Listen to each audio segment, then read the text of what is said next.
Good evening and welcome to ITV News. This is Wednesday night's calendar. Hello, good evening. Here are tonight's main stories. Unholy row, the battle between villagers and the Church of England over ownership of a building now used as a community hub. Astonished really that an organisation that we're supposed to trust and respect can trample over people like us just trying to do a good thing for our community. Obesity crisis. Plans to ban hot food takeaways around primary schools in parts of West Yorkshire are thwarted by fast food giants. It makes it harder for us to improve the health of our families and our children. It makes it easier for them to drive up their profits. Bradford City's EFL Trophy semi-final appears to be in serious doubt. The referees are currently meeting on the pitch to see if this game will go ahead or not. And why these two ferrets from Bingley have been crowned the best in the country, beating off fierce competition.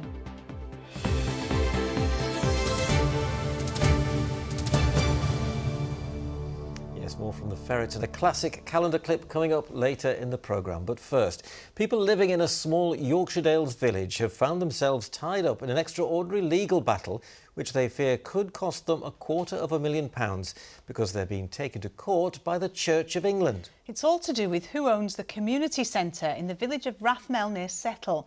Pensioners' lunches and first aid classes usually take place there, but its future will now be decided in the High Court by a judge. The church claims it owns the building, but trustees, local villagers, say it belongs to the local community and they worry church leaders will bulldoze it if they win the case. John Hill reports. Daughter, bless her, has friend expecting a baby boy, so I am crocheting a blue baby blanket. And Wednesday craft group at Rathmel Old School, and for Sue, Carol and their fellow knitters and natterers, the biggest worry is usually whether they'll drop a stitch. Not today though. Their worry now is that the group could unravel altogether and the community centre be torn down. diabolical, really. I mean, the school. It's just dreadful. What, yeah. It should it's be for the community. Unbelievable. It just should be It's for the community. What's got the knitters and other community groups in a stitch is court action by the Church of England to try and establish just who owns this centre. From the 1950s until it closed 7 years ago, this was a church voluntary-aided primary school. The Diocese of Leeds says it's theirs. Out there, lower, higher. In the church's way stand Jackie, Keith and Rosemary. How's that look? 3 local residents who are trustees of the centre. They say that the site was donated to villagers by a local landowner more than 200 years ago. And if the church gets its hands on it, they believe it'll be sold off, flattened, developed for houses, and the village will be deprived of its community centre. I've been a Christian all my life, brought up as a Christian, and I've got to say I am ashamed to be a Christian. If this is Christianity, forget it. Don't want to know. This is cruel. We've dipped all of us into our savings and our pensions, and we've had some very, very generous supporters. But it's getting to the point now where the only reason we will not succeed is because we can't afford the legal fees. That's the only I have reams of evidence you can see. They have offered us none. They disrespect us totally. But they have access to funds that we don't have. The case, the future of the centre, will now be decided in the High Court in April. Well, a spokesman for the Church of England's Diocese of Leeds said there was a limit to what they could say at the moment because the legal process is underway. But he did say that numerous attempts to try and resolve the matter had been met with antagonism. And so the diocese, regrettably, had no option but to seek clarification in law. For now then, it seems the future of the crafters, crocheters and knitters hangs by a thread. John Hill, ITV News, Rathmel. Well, next, are profits being put before the health of our children in the fight to reduce obesity? There are claims that 1 in 5 children start school overweight or even obese. But attempts to ban hot food takeaways around primary schools in parts of West Yorkshire have failed after representations from a fast food giant. One food charity says it's a backward step in what is a growing problem. Katie Oscroft reports. Cushion it out and pass with the right and we move on. Got that? Passing the ball is up there with fractions at Halfpenny Lane Junior and Infant School in Pontefract, not least because teachers believe that active children fare better behind a desk. It's a lot of children's, one of their favourite subjects is the piece. It's always something that we're trying to protect, promote and do even more of as part of the curriculum. We're always looking to bolt additional experiences on for the children. And children here are taught not just to eat good food, but why. If you have a good diet, then you'll have a good mindset, and then if you have a good mindset you'll be able to achieve good grades. We do 2 hours of PE to keep us fit, and we also learn about lots of healthy eating. If you're eating too much fats, you should think about it and think about what it could do to you in the future. Wakefield Council did that, but its plan to have a 400-metre exclusion zone for hot takeaways around all schools was thwarted. The fast food giant KFC successfully challenged the policy around primary schools in the Wakefield district. It's almost like somebody had come up and argued about improving the health of children, which is a really odd place to be. So we were a bit surprised that it came out like that, when we didn't think it was controversial. We thought it was sensible. It wasn't about closing places down or telling people what to eat. It was just about no more new takeaways close to schools. The independent charity Sustain says what's happening in Wakefield isn't helping. We all need to eat healthy food, so we really should be asking, is healthier food more available, affordable, accessible and appealing as unhealthy food? And in the vast majority of places across the UK, that's just simply not the case. In a statement, KFC said, "We take our role on high streets and the positive contribution we make in communities across the country extremely seriously." The statement went on, "We are supportive of the sector taking a responsible approach to schools. We already have self-imposed restrictions on advertising near schools, which are stricter than current regulations." It's harder for us to improve the health of our families and our children, but makes it easier for them to drive up their profits. And so we really are swapping profits for health. Within the school gates, teachers are doing their best to promote healthy habits. But outside the school day, there are fears that it's taking longer to learn the lessons. Katie Oscroft, ITV News. Well, I'm sure that's a story that will get you talking. Do get in touch with us with your comments. We always like to hear from you. And in fact, if you think you've got a story that should be on Calendar, do please get in touch. Message our Facebook page, Calendar News. Drop us a line on Instagram at ITV Calendar, or you can send us an email. Our address is calendar@itv.com. However you get in touch, well, we look forward to hearing from you. Still to come on tonight's programme, the Bantams on the brink of history as they aim to fly the flag for Yorkshire at Wembley. And this heron looking pretty beautiful but nonplussed and fairly camouflaged against those grey skies and outbreaks of rain today. There is a little bit more on the way. Forecast and photos a little later on. But first, more of the day's news. And Airedale Hospital in Keighley has the largest backlog of high-risk building repairs in the country outside London. New data has revealed the cost to carry out all the work required is now standing at more than £335 million. The chief executive of the trust has highlighted dangerous rack concrete in the building as the main challenge. She says the trust is listed on the new hospital programme and that in the meantime every step possible is being taken to maintain safety within the building. The Mayor of West Yorkshire says she hopes the region will benefit from jobs in the green sector industry. A so-called Green Skills Action Plan has been launched, supported by local companies and education providers. It includes encouraging young people to consider studying for and working in jobs which help the environment, in turn providing businesses with a skilled workforce.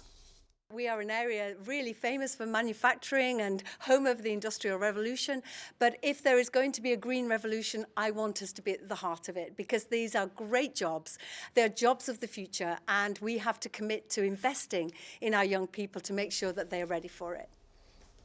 Now, it's not the cheeriest of subjects, but have you ever given any thought to what will happen when you die? For example, will you have a burial or a cremation? Well, whatever you decide, it can be a costly affair for your loved ones left behind. That's why more and more people are choosing a cheaper option and deciding to have a no-frills funeral where their bodies are taken for direct burials or direct cremations.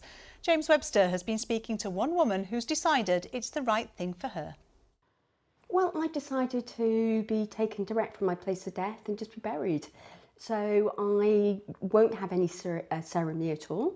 It literally will be taking the body from place X to Y. It's practicality, not ceremony, that Polly is concentrating on when planning for her death, inspired by the memorial service held 2 years after the loss of her mother. You know, that was wonderful, because by the time we did it, the death, it wasn't sad. We celebrated a life. And that really made me think, this is not a sad occasion, this is a celebration, this is what I want for myself. The average cost of a funeral in Yorkshire and northern Lincolnshire was more than £4,000 last year, an increase of 8.6%. But it can cost even more than that, £9,600, when things like catering, flowers and a wake have been paid for. Direct cremations are much cheaper, averaging just under £1,500, and they are becoming more common, making up 3% of funerals in 2019. Now that's 20%.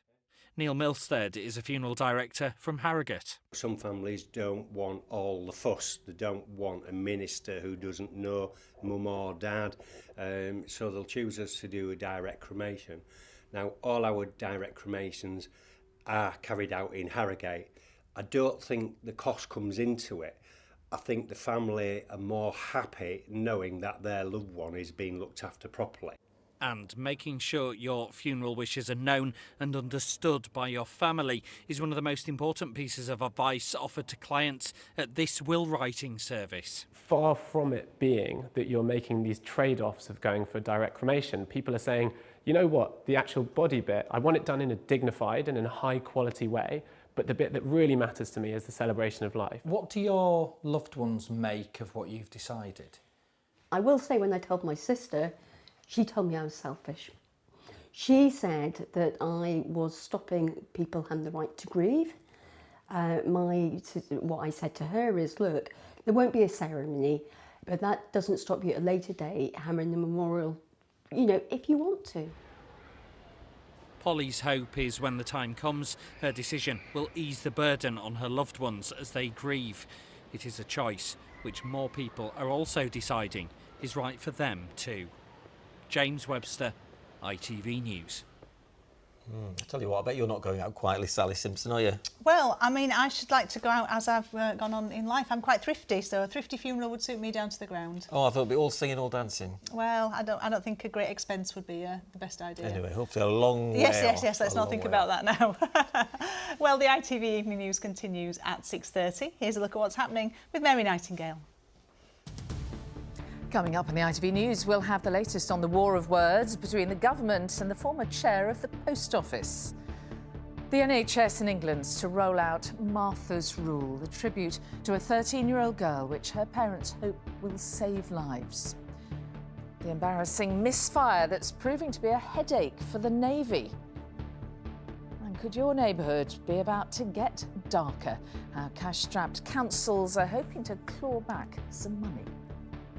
Well, do join me for those stories and more at 6:30.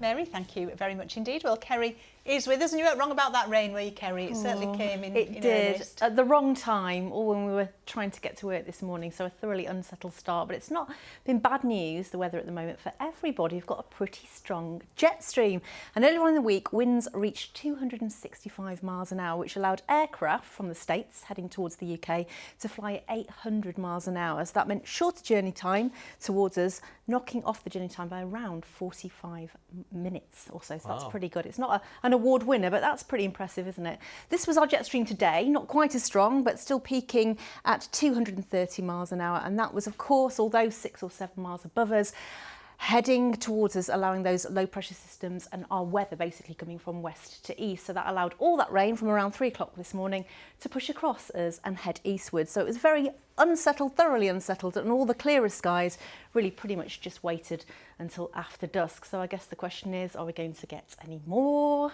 Yes we are. There are warnings further south and east, but for us, we've got this area of rain. It's going to be quite heavy, quite squally tomorrow morning, so around rush hour, hopefully before, but pushing across by around 10 a.m. We've got heavy pulses of rain, strong winds, and then behind that, much colder. So ideally, it's not ideal, that rain. We of course have had well over a month's worth across all our counties so far this February with a week to go. So not weather for us, more like weather for ducks. Oh, mandarin ducks. So these were caught in Denso Marston in Shipley. A big thank you to Craig Goodsall for sharing, and also to Roy Briggs for this one, which is just hanging out with the regular ducks, having a good time. Bringing a bit of colour to proceedings. Of course, when there's some very grey weather around. Thanks very much for now. The others are thinking, I wish I'd dressed up, aren't they? Now, over at our digital streaming service ITVX right now, we've got a special report featuring two dads from Barnsley who are no strangers to calendar, discussing their latest project. Paul and Michael Atwell-Bryce care for their sons Levi and Lucas, who have autism and epilepsy. But they're now working on a new autism allotment, which in time will give young people access to special sensory planting beds. But they need help, money and people power to make the project possible. Here's a sneak preview. As a lot of your viewers know, we have children with autism and complex needs, and we want to be able to make it accessible for so many families across the region to be able to come and enjoy the outdoors and experience what sensory beds are like. We need everything, so we need like sheds, greenhouses, all the tools, equipment, the plants, the seeds, the trees. It needs absolutely everything, the paving. A lot of our students, or the ones at the college where I work, are very, there's a lot of academia there, very, very different to some other schools, but actually being able to come out and do something like this and be involved in a project, we could even look at possibly doing work experience for special educational needs children. Yeah, it's a lovely feature, well worth watching, and plenty more on there as well from Calendar on ITVX. Just go to categories, then news, and then select the calendar region. OK, now it's time for some sport.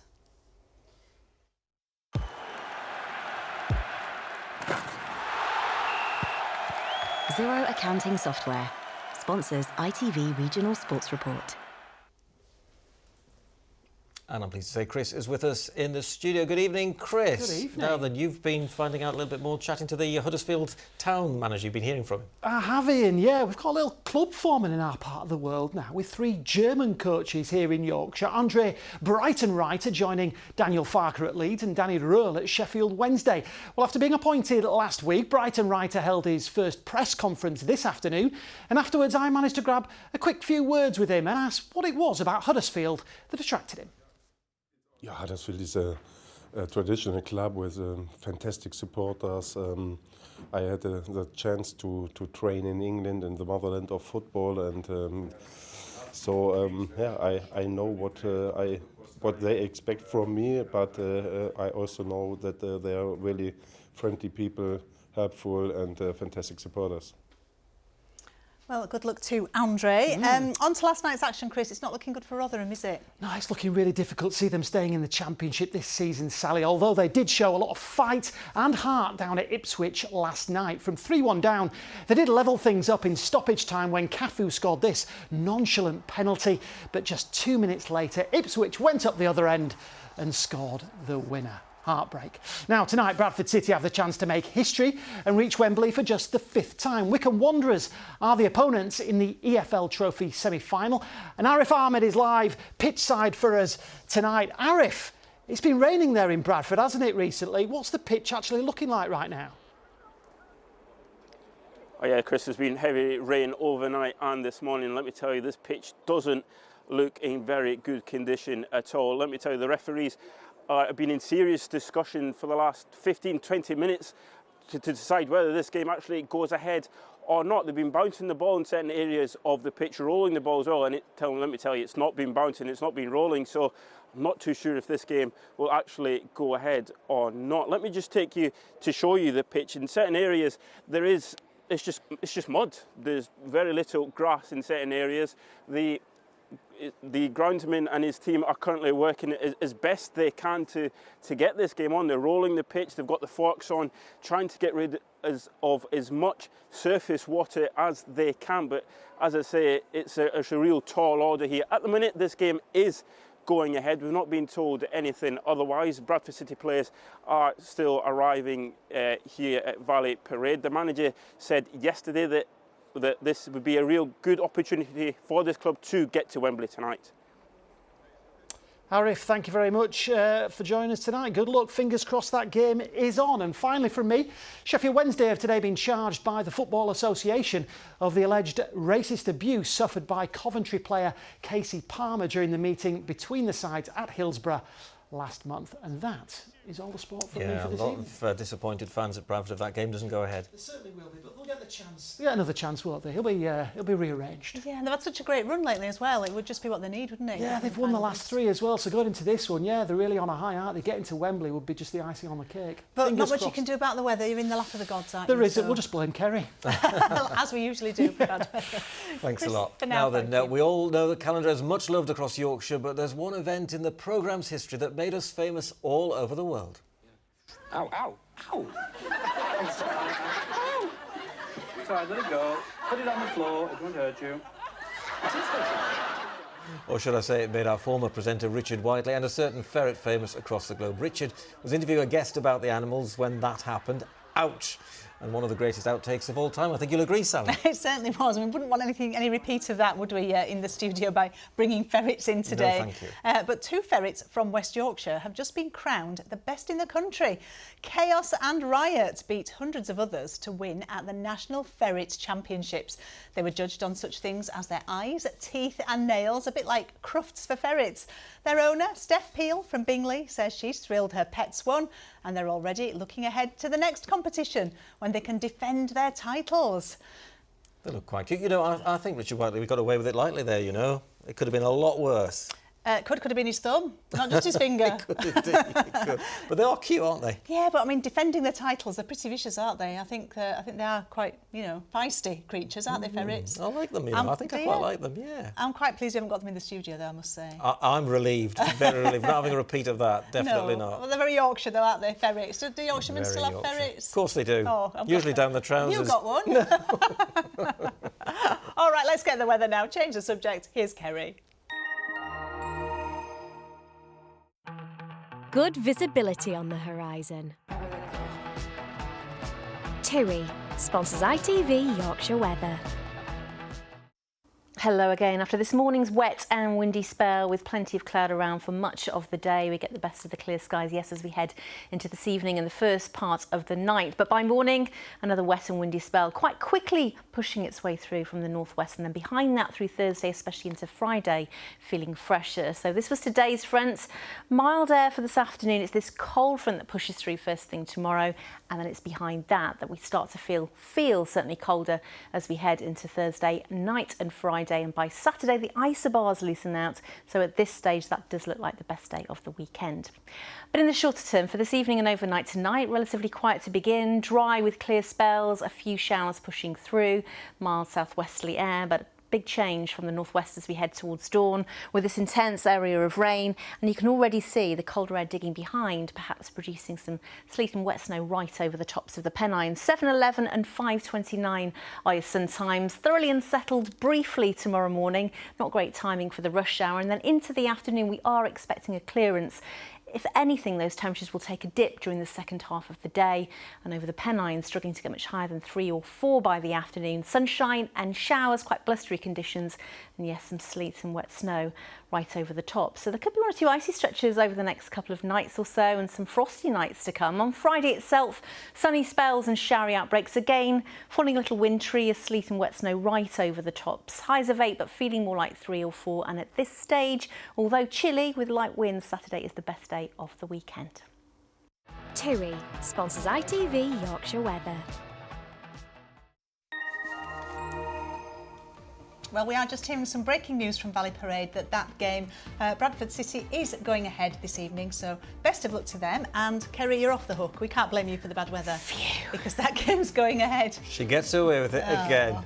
Thanks very much indeed for joining us. We'll all be back again tomorrow. We'll see you then. Have a good evening. Good night. Bye-bye. Bye.